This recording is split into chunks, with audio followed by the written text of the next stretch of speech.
Hello there, my name's Ken Shuttleworth. I'm an architect, so I just want to talk about what got me into architecture and how my career progressed over the years.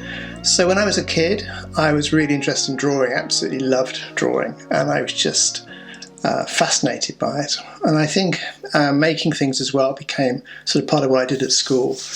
At school I was a really nervous kid. I was always the shortest in the class, always felt a bit sort of inferior to everybody else, not particularly into sport. And I used to stutter really, really badly. So it was all nerves, and when I get nervous, sometimes now I do stutter as well, but basically I've got over it. And I got over it really through art and being able to draw. And the art gave me the confidence to sort of, to get on in life, and finally found something really good at was drawing, and actually that became the thing that really defined who I was and what I do. And so drawing for me is just what it's all about, and I've always got a pencil, always sketching, always drawing, and I think for me that's been the sort of essence of architecture, is just drawing. So when I was at school, as I say, I wasn't that bright. I didn't sort of do that well at school. There was a careers master who said, I'd never be an architect. I could go and work for Ordnance Survey, do some drawings of maps and things like that, but I could never be an architect. I just wasn't bright enough. And it was really early on, the drawing, the making things, and then the sort of great, idea of building. I was brought up in Birmingham in the 1950s and 60s. And Birmingham was just a fantastic place to be to sort of look at architecture. All this, in my day, that all Victorian, sort of dark satanic mill stuff was all being demolished, and all these brand new buildings by people like John Maiden were being built. These sort of credible, sort of futuristic, concrete monoliths, which, as a kid I thought were fantastic. And of course we tore down in Birmingham some lovely buildings that, nowadays we would never have torn down.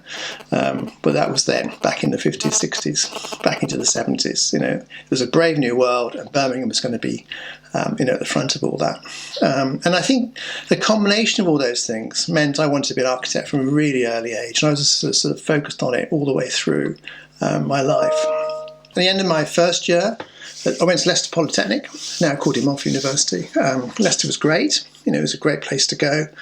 I enjoyed in my time there. We used to come back to Birmingham a lot. It was quite close to Birmingham.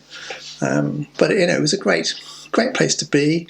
It was quite a vital place. A lot of manufacturing going on, shoes, clothes and things. So it was one of those places that, was doing stuff, making stuff.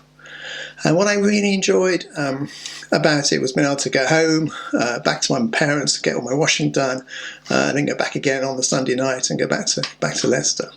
And they were really encouraging. There was a guy called John Lee, who was one of my tutors there, encouraged me to go apply for good offices, to good offices.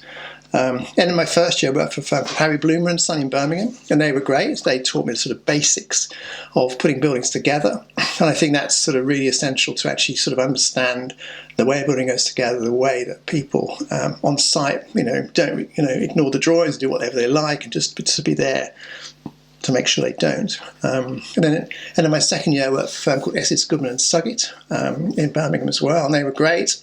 Did a lot of work for them. Enjoyed the fact they paid overtime, which was really unusual. So I used to do quite a lot of overtime, evenings and weekends, and that was fantastic, of course. And then at the end of my third year, John Lee says, just apply to top offices. Your work's good enough, go for it. So I got a job at Foster & Partners. Then called Foster Associates, back in 1974, and he was fantastic, absolutely fantastic. So I'd had a very strong Birmingham accent. I moved to London, and I worked at Foster Partners, on the Willis Faber project. I was doing the kitchens, the main kitchen, and the bathrooms, the toilets, some door seals, lots of different bits and pieces, and he was just fantastic. And it was just one of those great experiences. You felt as a kid you'd arrived at this incredible place. You're 22. They were doing amazing things, and it was just the beginning of a sort of journey of 30 years. I was with Norman working through better and better projects, higher and higher quality, wider and wider places to go and travel. And it was just an incredible place to work. And I wrote letters to my mum when I arrived, saying how wonderful it was. It's fantastic. And I discovered new things like salt and pepper pots, and coffee, proper coffee, things like that, which I'd never really experienced before. And it was just, those letters, actually, I still got them, or my mum's kept them. And they're quite exciting, the way that they sort of show that a young kid going into foster and partners back in the 70s, what it actually meant. And I remember, probably 1 year inwards on the 3-day week, it was a sort of clamp down. It was in the Wilson government era. And we ended up, working funny hours, working with no lighting, working with no heating. I had those gloves with the sort of fingers missing so they could draw. We had candles on the drawing board so we could see. We wasn't going to let a major power cut sort of stop what we were doing. We just carried on as if it was like normal stuff. And we walked to work and all that sort of stuff because there's no transport. And that was like the sort of, the way I think Foster's was. It's about getting on with it, not messing about, moving forward all the time. And I think that's the great thing, that there was always this, ability to move on, to move forward, to keep going to the sort of next one. Next project will be better than the last one. Next drawing will be better than the last drawing. The next way we did a cladding system is better than the last one. Always moving on and moving forward, and actually, moving into bigger and bigger projects, and making them fantastic. I mean, I absolutely loved it. I had a fantastic time there. And I'm, working alongside Norman for so long was just a fantastic privilege. And because around Norman was just great people as well. So to work with them was just a sort of, just fantastic sort of way of to move your career on. And because I'm somebody who never sort of stands still, I'm never sort of thinking, well, done that, that's the best project we've ever done. Let's not try and beat that one. That's what, that's just the best one we've done to date. Let's keep moving on to the next one and make that even better.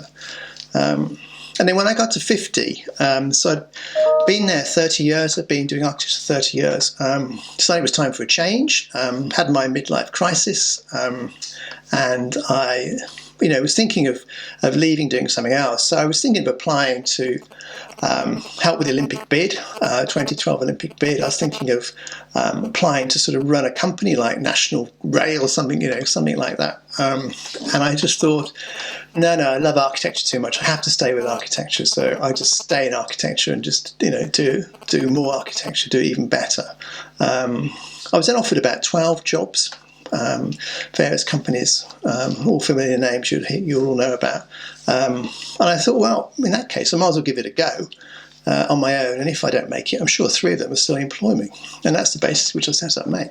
That, there was always going to be a route back if it didn't work out. But I think what was extraordinary about setting up after 30 years is that the thing you need as an architect setting up a business, wherever age you are, is clients. You just need clients. It's as simple as that. I built up a client base, and it was really a sort of exciting time. And Make, for me, Make was trying to be different. It's the idea of employee ownership, which is the John Lewis model, the Arab model. It wasn't really done in architecture back in those days. It is, we set it up. We set up the idea of it all being employee owned, so all the shares are held in trust for the benefit of employees. I don't own the company; it's just all held by trust, and that's fantastic because everybody is effectively part of the business. Everybody becomes a partner in the business. Everybody feels it's their business, and I think that for me, that sort of buy-in, that feeling it's theirs is really important. It means I'm not a multi-millionaire. It means all the profits go to everybody, which I think is fantastic. It means I don't put my name on the business as well. I decided to call it something abstract, not Shuttleworth. I think it was a really good move. And I think having a name like Make, which has come up, which Wolf Owens came up with, is just a fabulous word. Just one of those great words. And it basically says what we do on the tin. We make stuff. We make buildings. And that's also been a great bonus, I think, having a cool brand like Make. And I think what's been amazing is attracting people who want to come and work in this way. You know, so it's people who enjoy working in collaboration, people who love pushing the boundaries, who have quite a lot of freedom. You know, we explore things. We are always going for the best idea. You know, we always move forward really into what's the best idea. And we, you know, so if a student's come up with that, or it's me or somebody else, it doesn't really matter. What matters is the right idea, the best idea, and we just push that idea you know, to the absolute limits and make sure it's right. So the concept for me of a project is really important to get that right at the beginning and make sure we follow that through. I think, you know, as we've developed over the years, we've built over 100 buildings the last sort of 16 years. You know, we've been really successful. We've got over 150 people. We've got offices in Australia, in Sydney, and in Hong Kong and London. You know, and we have a sort of process where it's just one office. There's 3 locations, but it's one office. Everybody works together. There's only one cost centre. Everybody works on that cost centre. And we don't sort of differentiate between the various locations. Somebody might be working on a project in London, actually it's in Hong Kong, or might be the other way around, or might be working in Sydney for a project in Hong Kong or London, or, you know, we've got a project in Beijing, we might do that partly from the 3 locations. And because of communications and because of the way we've all worked together for so long, it's absolutely seamless where we actually work, which I think is, you know, is a really great thing for us. I think for me, you know, I'm now 67. I've been doing it 45 years. It's just the beginning.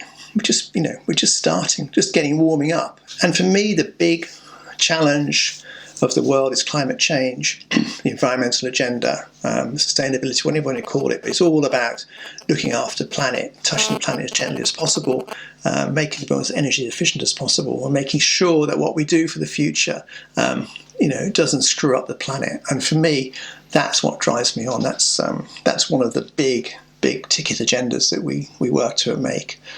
We have forums that are set up to talk about it. We apply it to the projects, and you know, and we haven't been able to on every project. You know, the more and more we progress, the more confident we get about doing it, the more we want to do more. But there's, you know, there's a few projects that, you know, could have been better, and there's no doubt about that. And that's just, you know, the way things progress, the way you work with clients and consultants, and you work through to get to the best projects, which are more sustainable.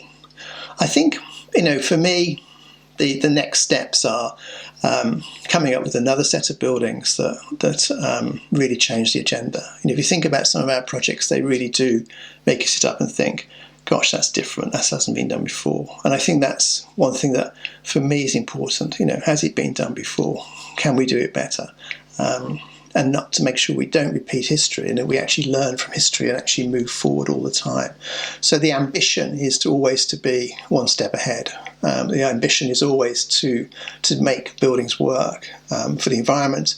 And I think the most important thing, they have to work for people. They have to be buildings for people, not just pieces of art that you just have a look at, and they may look beautiful but actually don't work. It has to work. It has to be a place where people's lives are completely changed, improved, transformed, where people actually really want to go to those buildings and really feel when they're in them, they are, you know, their life has been changed. They've been uplifted in a way that makes their lives feel better. So for me, all those things come together in architecture. And it goes back to the pencil. You know, my nickname at college was Ken the Pen because of my drawings, and I used to draw really fast and break lots of rotary ring pens. But the drawing, to me, is still relevant, because even in the computer world, where everything goes digitally, I'm still drawing, scanning them in, putting them up on the screen. I'm still sketching all the time, and those sketches get translated by very clever people into beautiful images on the computer. They get translated into models, you know, with our fantastic model departments as well at Make. And all those sketches and those ideas, those thoughts get changed through the computer into incredible films and great fly-throughs and great images. And I think that's also amazing with the sort of taste technology. And for me, you can't get enough of it. I want the next bit of technology. We want to make sure that we're not thinking about it should all be back to drawing boards. It should never be back to drawing boards. That was just a tool, and the computers are a tool. And an incredible tool to actually enable what goes from a quick sketch or an idea through to reality. It's all through the computer, and I think the more we've got of those, the better. So that's just a little run through my career. Missed out tons of stuff, but just to encourage anybody who wants to be an architect, it's fantastic. It's a lot of work, but that's what's fun about it, and you can basically change people's lives and have fun along the way. Thank you very much. Bye-bye.